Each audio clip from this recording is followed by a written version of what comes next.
Hello and welcome to Happy Talkers Parent Bootcamp Lesson Pack 3 Reading Strategies.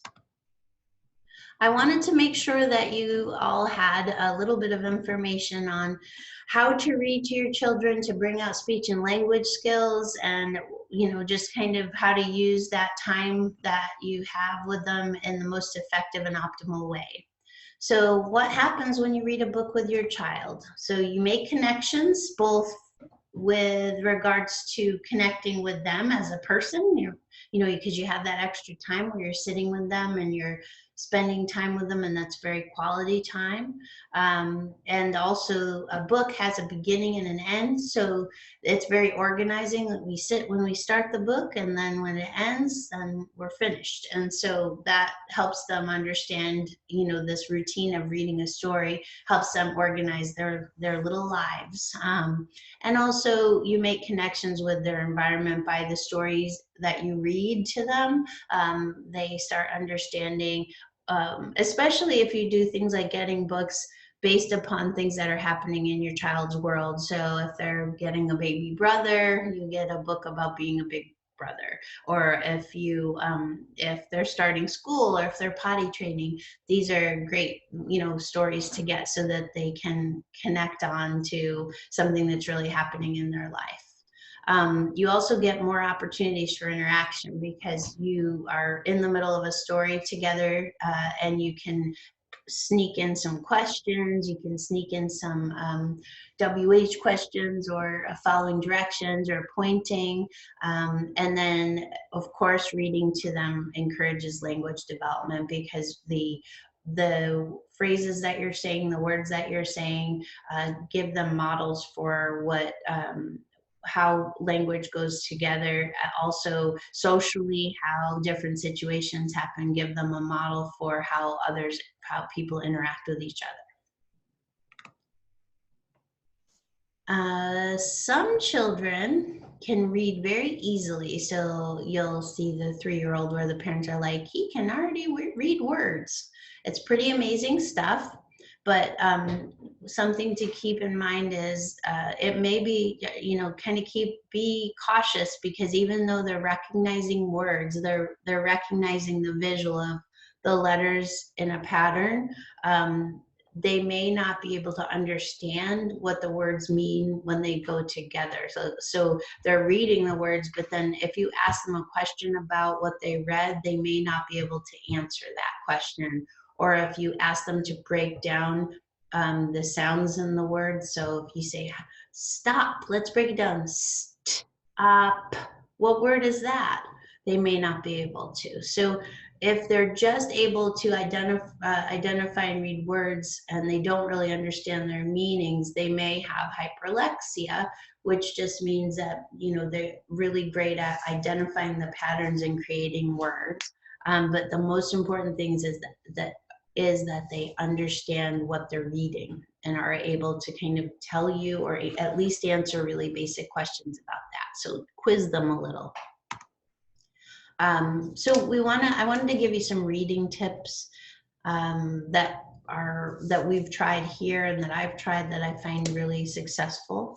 Positioning is big, just like it is in all areas for ESTM and working with kids on the spectrum.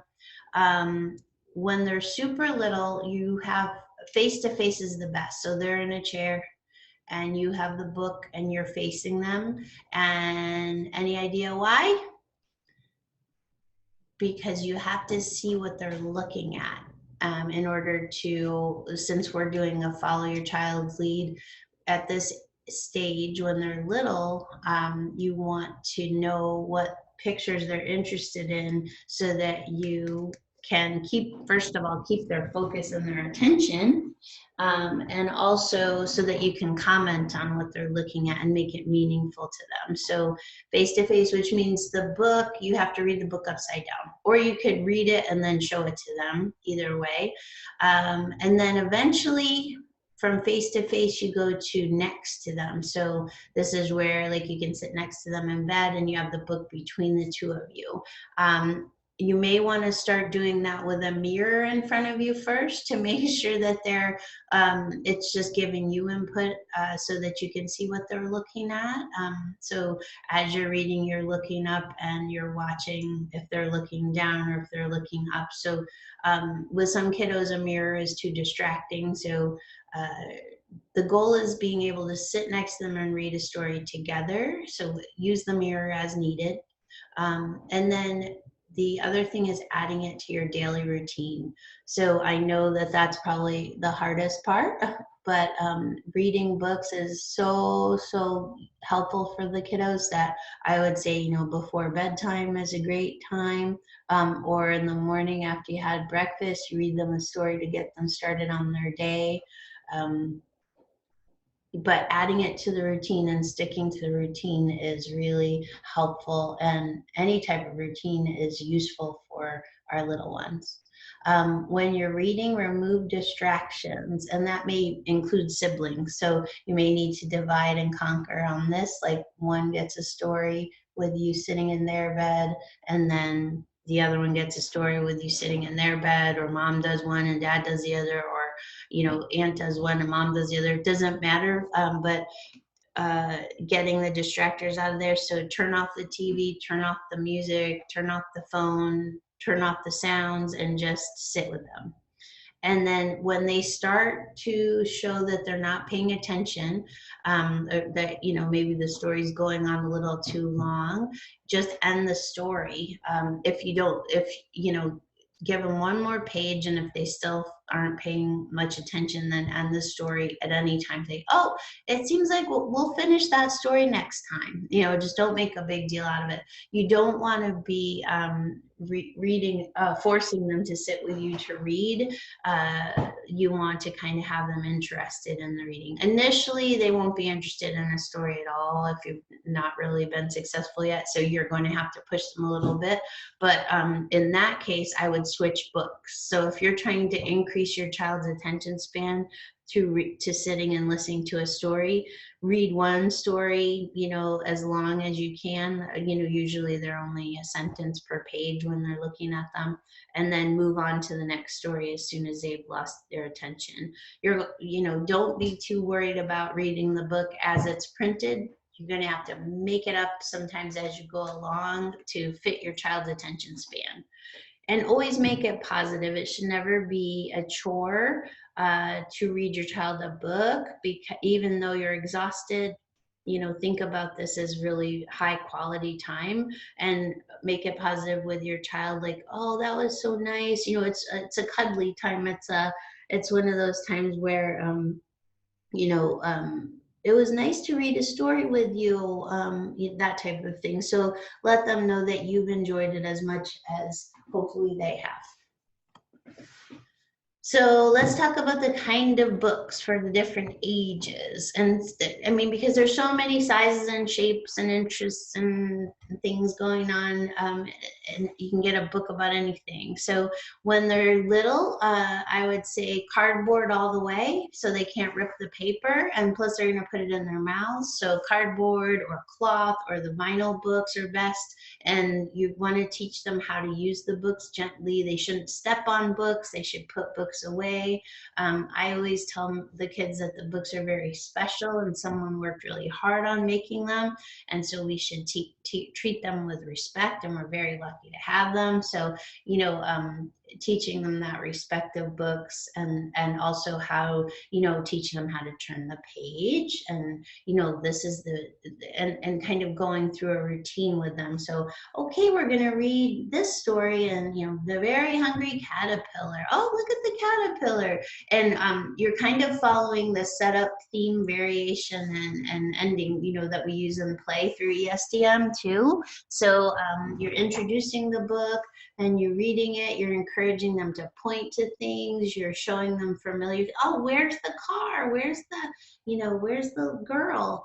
And then, you know, to having them turn the page, and at the end of the book you say the end. So that's the routine, you know, once you say the end, the book is over. So always say the end, even if the book's not over and you're moving on to a new book, say, oh, the end, we'll read the rest tomorrow, let's read a different book. That's when they've lost attention that you do that. Things like pop books and flap books but pop books are the ones that have like a little plastic bubble. There's a bunch of them all over the page, and so your child actually has to take their finger and push the plastic bubble, and it makes a popping sound. And so that is a neat way to work on pointing as well as have them focus and attend. So if your kiddo's having a hard time attending, use interactive books like the flap books or the pop books to keep them focused. Or you can also use those type of books for interaction. So you open a flap, they open a flap, you open a flap, so you're working on turn taking as well. And how should I read? You have to be an actor, even if you're tired. So making sure that you're using your voice in a way that's exciting for the child, and maybe even talking in different ways for the different characters. But the child's not going to be interested if you take a monotone voice when you're reading them a story. So make sure to make it much more interesting so they pay attention. So be an actor and pay attention to your child's focus. So if your child's focused, that's why you want to be able to see what they're looking at. If they're focused on the trucks, you can take a moment instead of just reading the story as is and say, oh, you like that truck? What color is that? And really highlight things that your child is interested in. Simplify or shorten what is written. So they have wonderful books with beautiful pictures, but sometimes the beautiful pictures and the wonderful books don't match our child's attention span. So just read whatever you want to read. This just cutting it down to make it the length and also the right meaty sentences in order for them to understand what's happening and also to highlight the words that you want them to learn to say. And then of course you put stress or emphasis on important words like the big truck is going up the hill. If you're working on, some of the prepositions or the names of different items, you want to really put stress on those words. And then making sure you put important words at the end of the sentence. So he drove the car, they went up the hill, because that's the last thing they're going to hear is the last word you say. So the most important word should go at the end if you're rewriting the book as you read it. Going slow and pausing between words and phrases, like, in the light of the moon, a little egg lay on a leaf. That way it gives them some time to process the words you're saying, to look at the pictures. Just remember, your kiddos are learning to process and listen at the same time, and that's a critical skill. You want them to absolutely be able to do that, but you have to slow things down for them. And then use the pictures. So most of these books have amazing illustrations, and so you can use the pictures to stimulate conversation and turn taking by going, oh, what's that? It's a truck. Oh, look at that truck. What color is that truck? What's the truck doing? And, oh, I see the girl. She looks so sad. What do you think? And, those pictures can stimulate a ton of conversation and turn taking, and that's the goal for our kiddos. How should you read? You should read using actions and gestures and even real objects. So if you are reading a story about something new, maybe it's, you're talking about an actual like tools or something like that. It's always cool to reflect back on something that you read by showing your child an actual object that you talked about. So say you read a book with your child about construction and it had a bunch of different tools in it. You would then maybe later go out to the garage and show your kiddo there, oh, look, it's a hammer, just like we learned about in our story, and there's a screwdriver. And so if you can use the real objects, it kind of cements what the child's learned in the stories. And then of course actions and gestures, like when they're very little, the more that you can ham it up for these stories, the more that the attention span will stay on there. on their, on the activity. At first, when you're introducing a new story, repeat it exactly the same way every time. So that way your child develops the anticipation of the words that are coming next, and then they can fill in the blanks. So if I'm reading Hungry Caterpillar and I say every single time, he had 5 strawberries and he was still hungry. And so eventually I would read it like that, and to the point where I read it to, he had 5 strawberries and he was still, and I'd wait and see if the child filled in hungry. And that gives them a chance to take a turn, and a really big sense of pride too, because they were the ones that filled in the sentence. So for a while, the exact same way.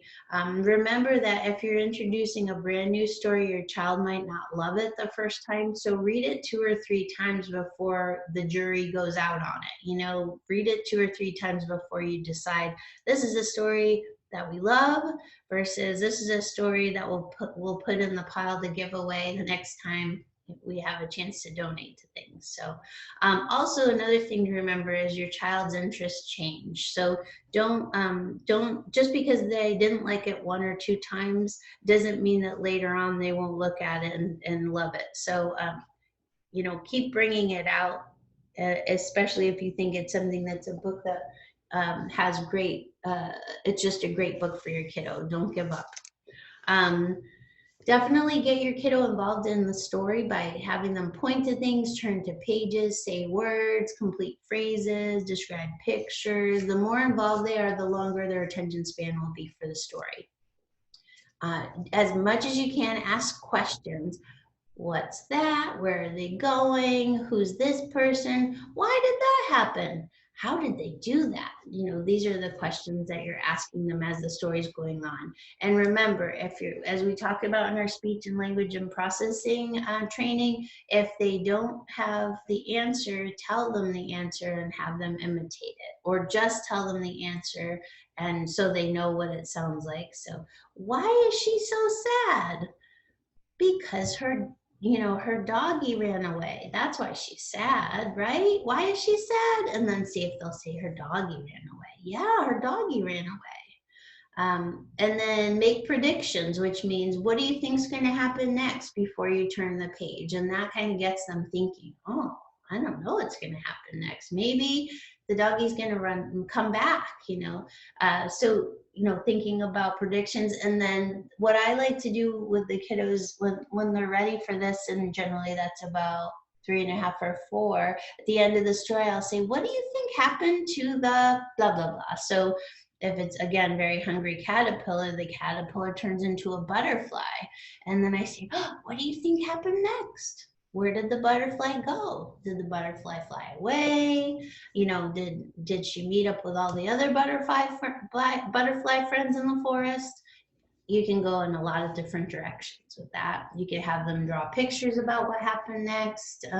So, think creatively out of the box when it comes to reading.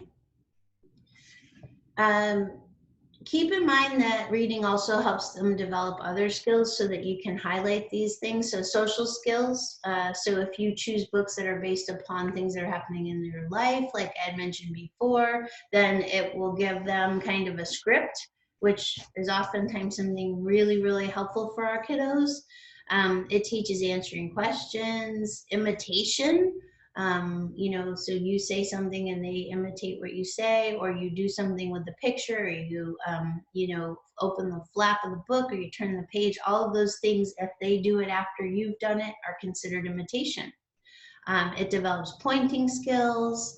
It develops following directions skills. Oh, turn the page, or touch the frog, point to the horsey. Those are all directions, right?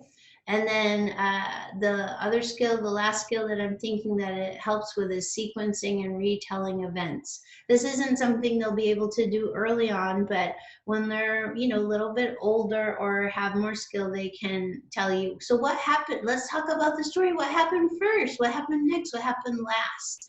Or just tell Daddy what happened in that story we just read. So it it allows them to rethink and reorganize the story. And if they don't remember, you can cue them like, remember what happened? She went on the hill, and then what did she do? So you're giving them parts of the answer, and then they're filling in the rest. So I wanted to give you some other ways to encourage reading for the kiddos that don't love it. Create a special spot for reading, like, throw a few beanbags together, and that's where you do your story reading every time. So it's like a special place. You don't do that for anything else. Bring books with you everywhere. So when I had 2 young kiddos, I had books in my backpack all the time that I could whip out at any time. And they weren't books that I usually had them reading at home or anything. They were kind of like special books, so that they, would have them if we got stuck somewhere or they got bored. If you read, they're going to read, so showing them that you're reading, newspapers, books, magazines, anything but your phone.